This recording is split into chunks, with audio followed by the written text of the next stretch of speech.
وہ قوم خدا نہیں پا سکتی جو اپنے امیر کی اطاعت نہیں کرتی.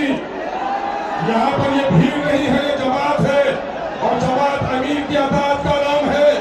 جس نے امیر کی اطاعت نہیں کی وہ جماعت کی بھیڑ کا تو حصہ بن سکتا ہے، جماعت کے فائدے سے وہ کبھی فائدہ نہیں اٹھا سکتا جماعت کی برکت سے. اس لیے اپنا قائم رکھیے. اس وقت ایک بڑی مصیبت آئی ہے مسلمانوں نے ہند پر کہ مسلمانوں کے جان و مال عزت و آبرو پر خطر ڈاکے ڈالے جا رہے ہیں. کئی بیٹیوں کی عزت اڑی جا رہی ہے، کئی مسجدوں کے گنبد توڑے جا رہے ہیں، کئی گاڑیاں لوٹی جا رہی ہے، کئی ٹوپیاں اچھالی جا رہی ہے، پارلیمنٹ میں تمہارے خلاف قانون بنائے جا رہے ہیں، ایڈمنسٹریشن میں قانون فیصلے لیے جا رہے ہیں. یہ موقع ہوش کے ناخن لینے کا، نوجوانوں جوش میں ستانے کا نہیں ہے. ہاں یقیناً جوش بھی ضروری ہے، لیکن ہوش کے ساتھ ہم جوش کا مظاہرہ کریں گے. مصیبت کیا ہے جانتے ہو؟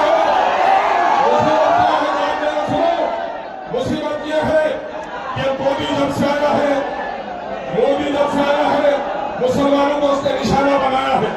کبھی اعلان ہے زندہ باد چکو، زندہ باد چکو، زندہ باد چکو، زندہ باد چکو.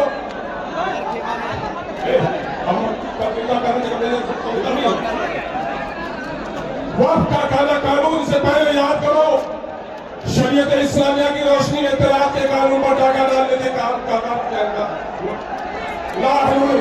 پھر NRC کے نام پر مسلمانوں کو نشانہ بنایا گیا.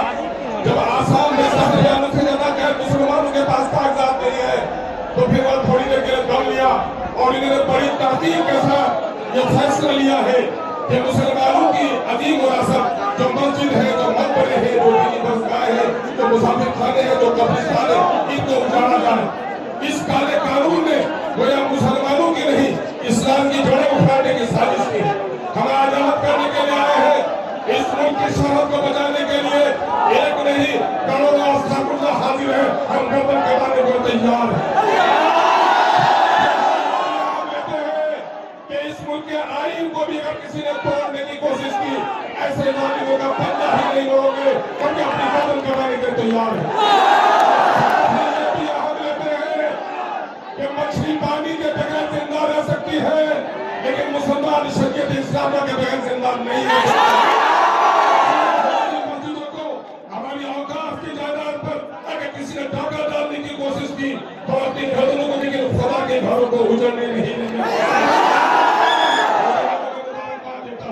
تمہاری پیشانیوں کی نمک کو دیکھ کر، تمہاری آنکھوں کی چمک کو دیکھ کر گھر کے دھوپ کی تمازت بھی نہ اٹھے، لیکن تمہارے چہرے کا جو غم و غصہ ہے اس بات کی علامت ہے کہ ہم اور آپ اپنے امیر شریعت کے حکم پر سے جمع ہی نہیں ہوئے ہیں، بلکہ کس مقصد کے جمع ہوئے ہیں. اگر ہمارے امیر نے حکم دیا کہ ہمیں گردن کٹانا بھی واجب ہے تو ہم گردن کٹانے کے لیے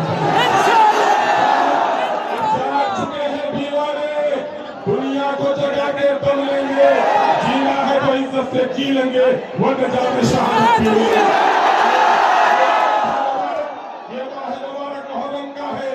یہی مہینہ ہے جو حضرت امام علی مقام نواز رسول حضرت امام حسین رضی اللہ تعالیٰ عنہ نے باطل کے شمشیر پر اپنی گردن کو دینے کے تیار ہوا، لیکن باطل کے ہاتھ پر ہاتھ دینے کے تیار ہوا. ہم کیا کہتے ہیں؟ احترام